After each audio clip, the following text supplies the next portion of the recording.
Bwana Mtume SAW aliwatuma Waislamu 314 na yeye mwenyewe akiwemo, wakaukamate msafara wa Makuraish uliotoka Syria, ambao msafara huu ulikuwa una mali nyingi sana. Hizi mali ni za Waislamu hizi, kwa sababu Waislamu walipotoka Makka kwenda Madina walikuwa wanabeba mali zao. Makafiri wakawaambia, hapa hamtoki na kitu, acheni hapa kila kitu. Wakazuia mali zao zote, zikachukuliwa na makafiri. Mtume SAW yuko Madina, anawaambia Waislamu, hadhihi iru Quraish, nimepata habari kwamba msafara wa Makuraish unatoka Syria unakwenda zake Makka, fakhruju ilaiha waqumu, simameni ufuateni msafara huo. Fiha amwalukum, katika msafara huu kuna mali zenu Waislamu. La'alla Allah an yamfalikumuha, nendeni mkajirudishie mali zenu, kwa sababu zile walizozichukua wanaenda zao kuzichumia na kuzizungushia biashara, ndo zile zile mlizoziacha. Kwa hiyo ufuateni msafara huu. Wakatoka watu wachache, watu 313. Msafara ulikuwa unaongozwa na bwana mmoja anaitwa Abu Sufyan na kundi la watu 40 katika msafara huo wa makafiri, watu 40 tu. Kwa hiyo angalia, jeshi la Mtume 113 linakwenda kukamata msafara unaongozwa na watu 41 au watu 40 takriban. Abu Sufyan akapata habari, maana walikuwa wanakwenda kwa tahadhari, kwa sababu wanajua makafiri kwamba Mtume yuko Madina, na ili ufike Maka lazima upitie njia hizo kutoka Syria. Kwa hiyo biashara zao ziko kwenye hatari, kwa sababu wanajua walichokitenda kwa Waislamu wakati wanawatoa Maka kwenda Madina. Rasulullah sallallahu alaihi wasallam ameshafika katika maeneo ya Badr kwa ajili ya kukamata msafara. Abu Sufyan akapata leakage ya Mtume na watu wake, akamtuma bwana mmoja anaitwa Damdam ibn al-Harith, akamwambia nenda Maka haraka. Akiitwa Damdam akamwambia nenda Maka, akawaambie watu wa Maka, amwalukum fi khatar, mali zenu ziko katika hatari. Muhammadun wa ashabuhu kharaju laha, Muhammad na watu wake wameshaizunguka mali, na hisi ukichukuliwa msafara huu tumefilisika. Na inasemekana hakuna katika watu wa Maka isipokuwa alikuwa na share pale, na yeye zipo alichopeleka. Kwa hiyo ulikuwa ni msafara mnono sana, mali nyingi sana, na Mtume alikuwa na habari, kwa sababu Mtume alikuwa na uyun. Tulizungumza hapa katika sira kwamba Mtume alikuwa na mukhabarat, majasusi. Kusema hili ni jambo ambalo linakuwepo, watu wenye kumpelekea, kumpa information ya mambo. Mtume alikuwa hakukaa tu. Damdam akafika katika viunga vya Maka, na kabla hajafika, Atika shangazi wa Mtume, Atika bintu Abdul Muttalib, aliota ndoto amekuja mtu Maka, akafunga farasi wake Al-Kaaba, akapiga kelele kwa watu wa Maka, akawaambia baada ya siku 3 itaingia balaa Maka. Akaondoka kwenye Al-Kaaba, akafunga katika Jabal Abi Qubais, akapiga kelele tena, baada ya siku 3 itaingia hatari Maka. Akatoka kenda Safa tena, akafunga, baada ya siku 3 itaingia balaa Maka. Atika alipoamka, Atika yuko Maka, shangazi wa Mtume, akamwambia Abbas ndugu yake ambaye ni ami yake Mtume, nimeota ndoto hii imenipa wasiwasi sana. Umeota nini? Akamueleza Abbas. Wakati huo Abbas bado hajawa Muislamu, yuko Maka, Mtume yuko zake Madina amehamia, lakini anampelekea Mtume habari zote kwa sababu ni mwanawe, pamoja na kwamba yeye hajasilimu. Kama mlivyosoma katika sira, Abbas alisilimu katika Aam al-Fath, mwaka ule wa kufutuliwa Maka, ambao ulikuwa mwaka wa 9 mpaka mwaka wa 8 Hijria, wakati vita vya Badr vilikuwa katika mwaka wa 2, mwisho mwaka wa 1 na wa 2, katika mwezi mtukufu wa Ramadhani. Ilikuwa katika mwezi mtukufu wa Ramadhani, mwezi 17, vita vya Badr. Watukufu wa Islamu, Hamza alipopata habari akaenda, Abbas alipopata habari akaenda akamweleza rafiki yake akiitwa Walid ibn Utba. Hawa ni katika vigogo wa makafiri wale. Akamwambia Walid, dadangu ameota kadha kadha kadha. Walid ibn Utba akaenda akamwambia baba yake Utba ibn Rabi'a, ni ili dogogo lenyewe. Utba ibn Rabi'a akaenda akamwambia Abu Jahal. Oho, sasa hili dogogo la magogo katika sanadid Quraysh. Unaona, Atika alimwambia Abbas, akamwambia nakwambia hii ndoto imenifadhaisha. Abbas akamwambia Walid, ni rafiki yake, lakini akamwambia nakuomba usimwambie mtu, hii ni siri, iache tu, ni ndoto, lakini usimweleze mtu. Siri ile ikapenya ikaenda kwa baba mtu akamwambia gogo la magogo. Aliposikia Abu Jahl akaenda akamfesi Abbas, akamwambia Abbas, hamjatosheka na mitume katika wanaume wenu mpaka wanawake wenu pia wanataka utume kwa hii ndoto. Sikiliza kejeli hizo. Wanaume wenu, yani vijana wenu wa kiume wamedai utume, yani Muhammad sallallahu alaihi wasallam. Aw maktafaitum bihadha hatta tanabbaat nisaukum, hamjatosheka na utume wa wanaume mpaka wake zenu nao wanataka utume. Yani anajitia kuota ndoto, inatutisha sisi kwamba kama vile mwana wenu alikuwa akiota akitupa habari za uongo, wao wanajua uongo. Wakati wanazozana Abbas na Abu Jahl, Damdam ibn al-Harith aliyetumwa na Abu Sufyan anaingia na farasi wake, amemkata sikio farasi, anatoka damu. Hizi ni mbinu zote za kuwahamasisha watu kuhusu vita, na yeye mwenyewe nguo amechana, alafu anapiga ukelele, alla tuima irukum fi khatar, msafara wenu uko katika hatari, Muhammad anataka kuumaliza, mnaitwa tokeni mkauhifadhi. Anasema hakubaki mtu. Wakatoka watu 1000 wote wana silaha, wanaongozwa na mwenyewe Abu Jahl. Wakaufuata msafara huo huko Badr. Hii nakueleza ni sababu ya vita vya Badr. Rasulullah sallallahu alaihi wasallam akaukosa msafara ule, sababu Abu Sufyan ilikuwa ni mtu mjanja katika baadhi ya mambo. Alitaka kujua mtume na watu wake wako wapi. Mbinu hizi alizipata kwa kutumia choo cha ngamia. Yeye alikuwa akikamata choo cha ngamia, alafu anatafuta mle ndani mna kitu gani, anakuta tende za Madina. Maana tende za Madina na Maka ni tofauti. Anajua ngamia wao wamepita hapa, msafara wao ukapita huko. Angalia namna hawana dira, hawana rada zao ni choo cha ngamia. Mtume sallallahu alaihi wasallam msafara akaukosa. Kumbe Mwenyezi Mungu hataki msafara, anataka waende wakutane na kundi lingine.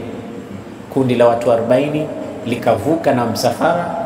Sasa walipofika katikati karibu na Maka, wakapeleka salamu, wakawaambia Abu Jahl, nakupa salamu kwamba msafara umeokoka, kwa hiyo hakuna haja tena ya nyinyi kuja huku, irji'u ila Maka, rudini, Mungu ametusalimisha msafara wetu umepona. Abu Jahl akasema hapana, harudi mtu,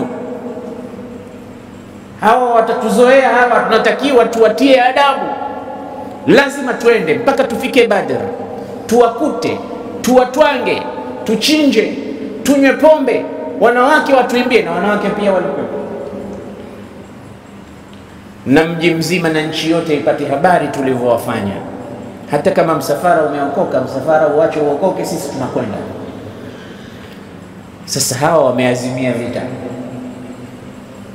Bwana Mtume na yeye sasa akapata habari kwamba kumeshatoka kundi sasa hivi, sio la mali, ni kundi la silaha, limetoka Maka limeshafika Badr. Sasa wewe unasemaje? Mtume akaita bunge, akawaita Waislamu, akamwambia nilikuambieni mtoke kwa ajili ya msafara, lakini naona msafara tumeukosa, lakini kuna kundi lengine sasa ni la silaha. Sasa mnasemaje? Turudi tuendelee, wakati sisi hatukutoka kwa ajili ya vita? Sisi tuko watu 313, lile kundi liko watu 1000. au 900 na kitu. Tufanye nini? Waislamu wakatoa rai zao.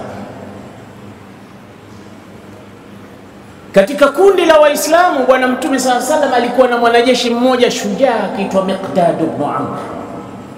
Akasimama yeye, akamwambia Rasulullah, unatuambia sisi twende au turudi? Imdi haithu amaraka Allah.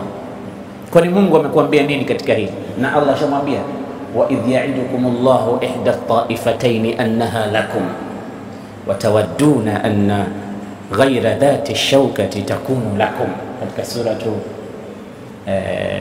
nadhani Anfal.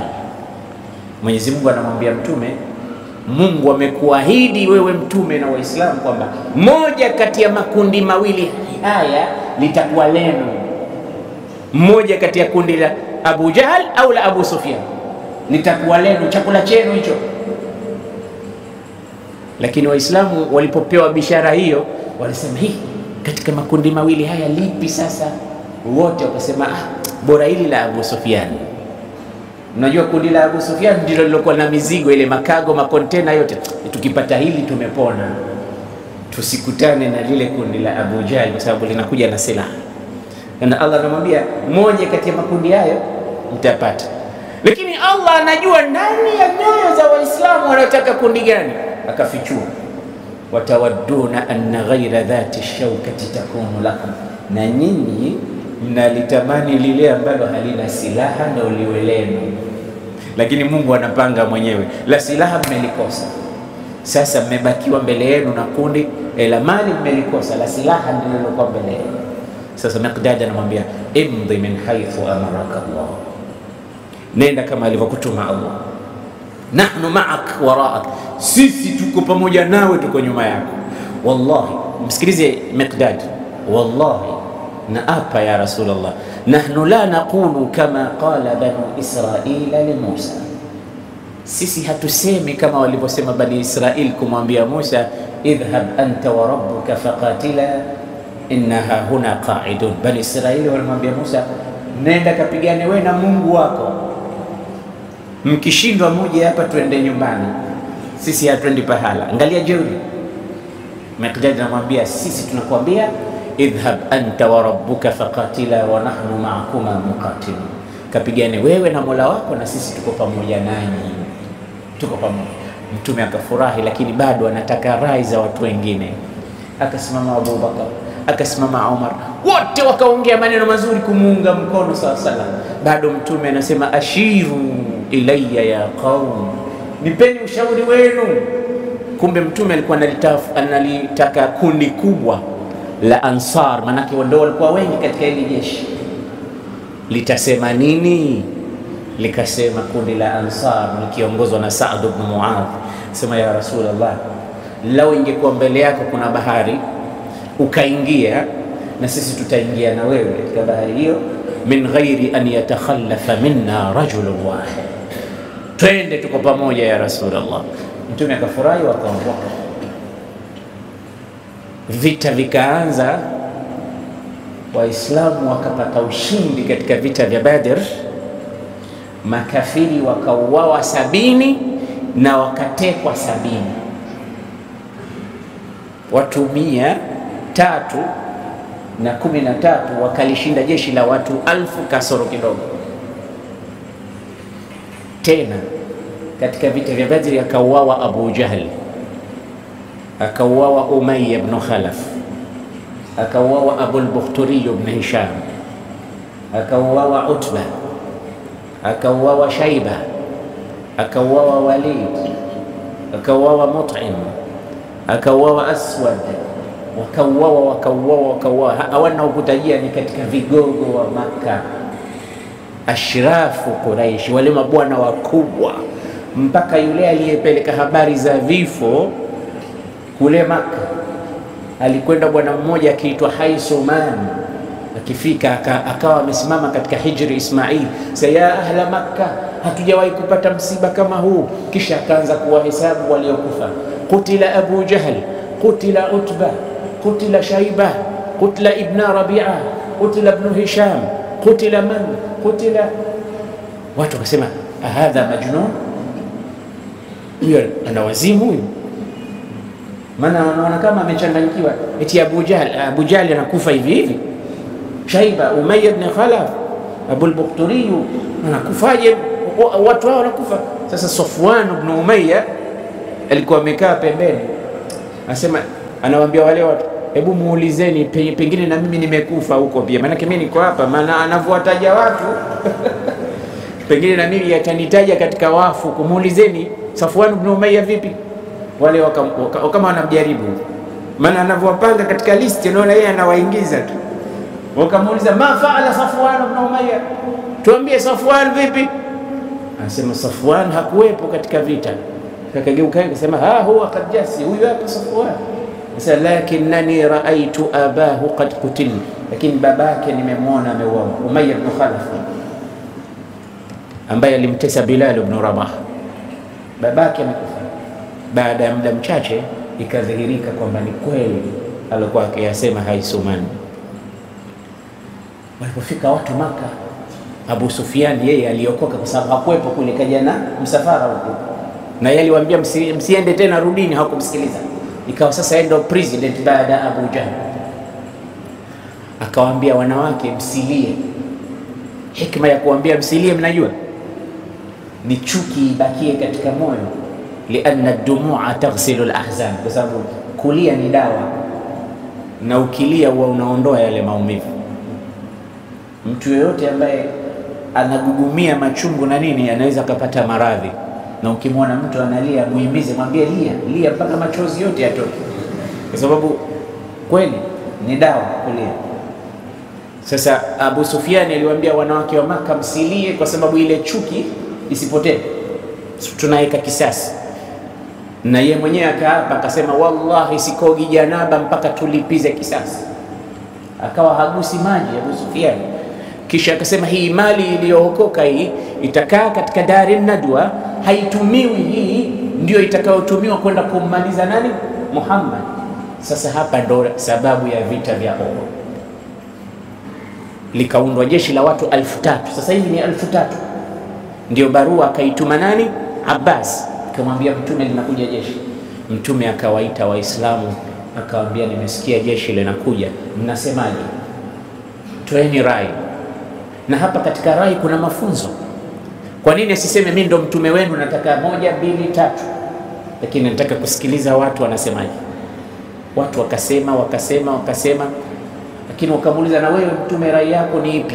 Sema rai yangu mimi, kama jeshi linakuja tusitoke katika mji wetu wa Madina, tubakie hapa hapa, vita tuvipigane ndani ya mji wetu, katika vichochoro, katika nyumba hizi, kwa sababu watatusaidia. Mpaka wanawake wakiwa juu ya majumba watawapigana mawe maadui zetu, na itakuwa ngumu wao, kwa sababu jeshi ni kubwa. Kwa hiyo tupigane tukiwa katika mji wetu, tusitoke, tukienda itakuwa tonge sahali kwao. Akaiunga mkono rai hii ya Mtume Abdullah ibn Ubay ibn Salul, yule rais wa wanafiki. Lakini Hamza na vijana wenye hamasa, na kuna watu walikosa vita vya Badr kama kina Anas ibn Nadir niliyokutajieni pale, wale walikosa vita vya Badr. Wale walikuwa hawataki, wanamwambia Mtume, ya Rasulullah, tutoke, kama wanakuja tuwafuate huko huko, sisi tukibakia hapo atasema sisi ni waoga. Kwa hiyo sisi tutoke tuwafuate huko. Bwana Mtume akatizama jopo la Waislamu ni wale wanaosema tutoke, yeye na wachache wale wanaosema tusitoke. Bas, majority should rule, minority should respect. Ndio hii wanaoitumia hawa watu, wanasema democracy. Lakini demokrasia yao ina matatizo, lakini ya Mtume haikuwa na matatizo. Bwana Mtume akaona kundi kubwa linasema tutoke, akamwambia basi. Akaingia ndani ya nyumba ya Aisha radhiallahu anha,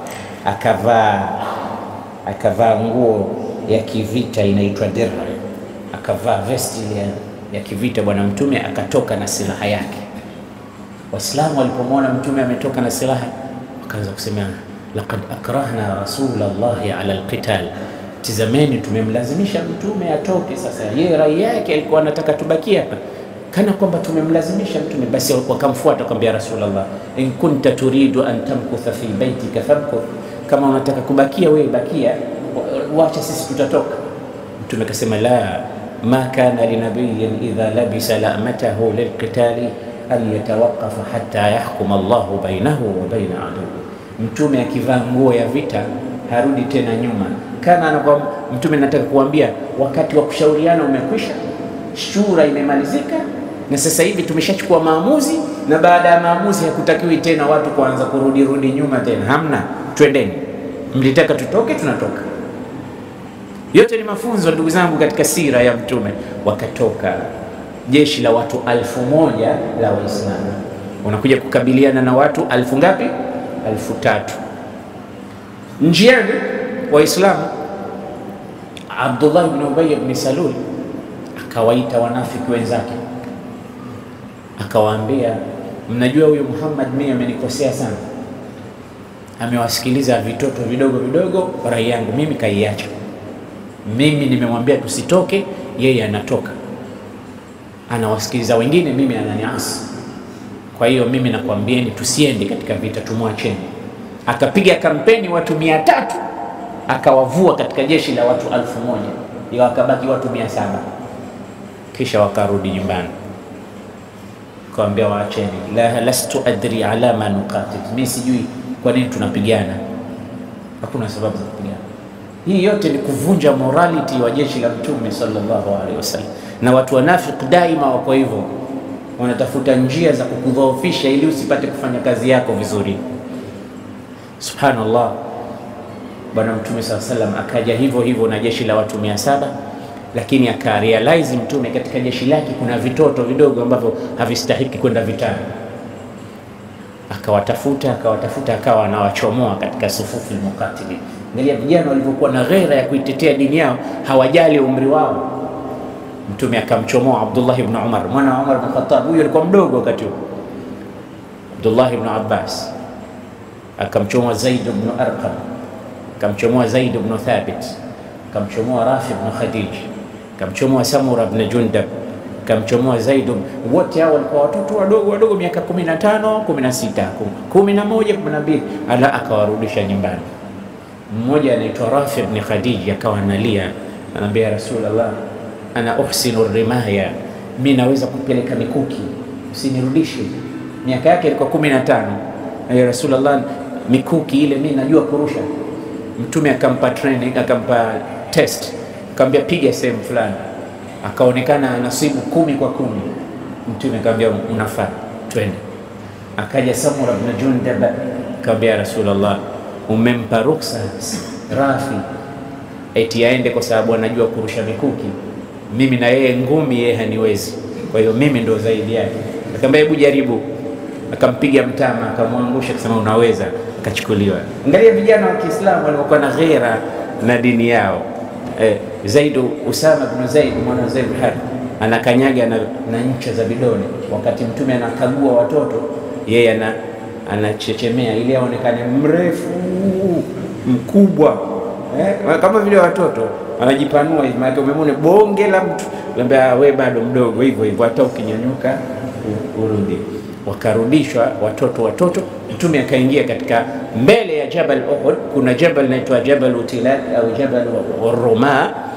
Mtume akamweka Abdullah ibn Jubair na watu 50, akawaambia msiondoke katika jabali hili, tukishindwa, mkiona tumewapiga mpaka wamefika Maka makafiri, msiondoke, na mkiona sisi tumepigwa mpaka tumerudishwa Madina, msiondoke. Hii ni oda ya kijeshi, amrun askari. Wakakaa pale, walikuwa mahodari wa kuachia mikuki yao. Jeshi la Waislamu lilikuwa bendera yake amekamata Mus'ab ibn Umair, kisha huku pembeni ilikuwa yupo Miqdad ibn Amr vile kama ilivyokuwa katika Badr. Yupo Sa'd ibn Mu'adh katika Maansari, yupo. Hao ni katika vigogo wa mwanzo waliokuwa na jeshi la makafiri limeongozwa na Abu Sufyan na Ikrima ibn Abi Jahl na Khalid ibn al-Walid kabla hajawa Muislamu. Waislamu, ninachotaka kusema hapa, vita vilikuwa na nusra kwa Waislamu mwanzo wa vita, kwa sababu walikuwa wametii amri ya Mtume sallallahu alaihi wasallam. Baadaye makafiri wakapata kipigo kikubwa mpaka wakawa wanakimbia, mpaka wale wanawake waliokuja nao, maana walikuja na wanawake wanawapiga madufu na huku wanawaimbia nyimbo za kishujaa zile. Wale wanawake wakaanza kufunga nguo zao nao wakatimka, na akina Abu Sufyan wakawa wanakimbia. Waislamu walipoona kwamba watu wanakimbia, sasa makafiri wakashuka kutoka katika Jabali Roma ambalo Mtume amewaambia msishuke. Walipokuwa wameona watu wanashuka, kiongozi wao akamwambia, kwa nini mnashuka? Akasema intahatil maraka, vita vimekwisha. Sema Mtume alisema tusishuke, tukishinda tukishindwa mnakhalifu amri ya Mtume. Akasema la, wenzetu wanaanza kukusanya ngawira, mali, ghanima, wanawahi. Wakashuka. Khalid akatizama kwa mbali, akaona watu katika jabali wanashuka, akasema ile mvua ya mikuki kumbe ilikuwa inatoka pale. Wakazunguka, wakaja wakapiga kipigo kikubwa kwa Waislamu, hakitoweza kusahaulika. Na hapa ndipo walipouawa Waislamu 70, na Mtume SAW akavunjwa meno yake na akapasuliwa uso, akadondoka ndani ya shimo, na ikaenea kwamba Mtume amefariki. Ikawa ndo kabisa maanawia ya jeshi kamalizika kabisa. Sasa wakati watu wanapigwa bila mpango, wengine mpaka Waislamu wenyewe kwa wenyewe, wengine waliuana, kama Hudhaifa ibn al-Yaman, babake aliuawa na Waislamu. Zile manake ile shock kwamba hujui nani ndo nani, unaweza ukamua hata mwenzako. Kama mwanajeshi ambaye hajui mbele yake kuna nani, yeye anarusha tu risasi, anapiga na wenzake. Ndio ilivyokuwa hivyo, wanaita naru la as-sadiq, yani risasi ya kutoka nyumbani, hiyo inakupiga. Basi Mtume SAW baadaye akapata nafuu, kisha wakajikusanya akina Talha ibn Ubaidillah, Abu Bakr as-Siddiq na wachache katika Uislamu, wakaenda juu ya mlima Uhud pale, wakajibanza, na Mtume akatoa kauli, halumu ilayya, halumu, tutakuja kusoma, iz tus'iduna wala talwuna ala ahadin war rasulu yad'ukum fi ukhrakum. Aya hizo zipo hapo. Halumu ilayya ibadallah, niko hai sijafa. Uliposikia ile sauti ya Mtume tu kama wamepata uhai tena mpya, wakajiunda tena. Mtume wakati anataka kujibanza, kutokea kafiri mmoja alikuwa amemlisha farasi wake anaitwa Al-Ud. Anasema huyu farasi ndiye nitakayemuua Muhammad juu yake. Mtume na yeye alikuwa akisema ana saqtuluhu insha Allah, bali mimi ndo nitamuua yeye. Hii katahaqqa hapa. Kachukua mkuki bwana Mtume, kamaliza huyo, akajificha pale.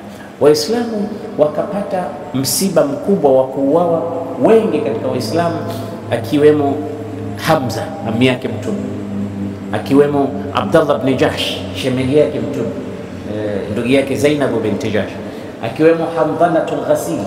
Huyu maiti yake ilionekana inatonya maji, watu wakaulizana, kaulizwa mkewe, kumbe alikuwa na janaba wakati wa ndoa, yeye amelala na mkewe. Asubuhi akaenda zake katika jihad, akauawa kule. Bwana Mtume anasema akakoshwa na malaika kwa maji kutoka peponi. Kauawa pale ni Mus'ab ibn Umair ambaye alikuwa kama ambassador wa Waislamu Madina. Kauawa Shammas, kauawa babake Jabir ibn Abdullah al-Ansari, kauawa Amr ibn al-Jamuh ambaye yeye alikuwa mlemavu wa mguu, lakini alimwambia Mtume, ya Rasulullah, uridu an ata'a bi'arajati hadhi, nataka mguu wangu mlemavu huu ukanyage pepo siku ya Kiyama. Kauawa pia huyu. At least waliuawa watu ambao walikuwa wengi, na baadaye wakazikwa pale pale. Vita hivi ndivyo vinavyosimuliwa hapo. wa idh ghadawta min ahlika tubawwi'ul mu'minina maqa'ida lilqital. Kumbuka ulipotoka asubuhi, tubawwi'u, unawapanga, almu'minina, waislamu, maqa'ida lilqital, position za vita, makazi yao. Wewe utakaa hapa, nyinyi mtakaa hapa, nyinyi kaeni katika jabali, wewe position yako ni hii. Hili ulikuwa unalifanya. Tubawwi'ul mu'minina maqa'ida lilqital, unawapanga waumini position na sehemu ya vita. Idh hamma ta'ifatani minkum an tafshala, kumbuka yalipokaribia makundi mawili kufeli na kuingia katika uoga. Bani Haritha ni makundi katika Ansari hayo na Bani Salama. Abdullah ibn Ubay ibn Salul alipolichukua kundi la watu 300 aliwaconvince na watu wengine hayo makundi hayo mawili hayo, akaambia bwana, mwacheni Muhammad, alama nuqatilu, kwa nini tuwapigie? Mwingine wanawafuata, anamwambia bwana, ta'alu qatilu fi sabilillah aw idfa'u, njoni tupigane katika sabilillah, au tu kama hata hamtopigana lakini msiondoke, tuonekane tuko wengi, hata kama nyinyi ni waoga lakini muwepo tu. Makafiri wataogopa, utaona wamo, wewe msiwafukuze. Na hii ndio hikma ya kwenda pahala popote. Ukisafiri ukienda pahala, usiende tu na wale watu mashujaa, hata waoga wachukue. Na watu wengine huyu bwana tusimchukue, hata wale wakosaji wa adabu, wahuni pia wachukueni. Wale wenye kusema sema sana, salamu yake ni matusi, pia huyo mchukueni. Kwa sababu gani? Atakwenda kukufaini huko mbele ya safari. Kwa sababu mtafika pahala pengine nyinyi watu na heshima zenu hamwezi kutukana, wanakutukaneni watu, tabia yule kazi yako hiyo sasa.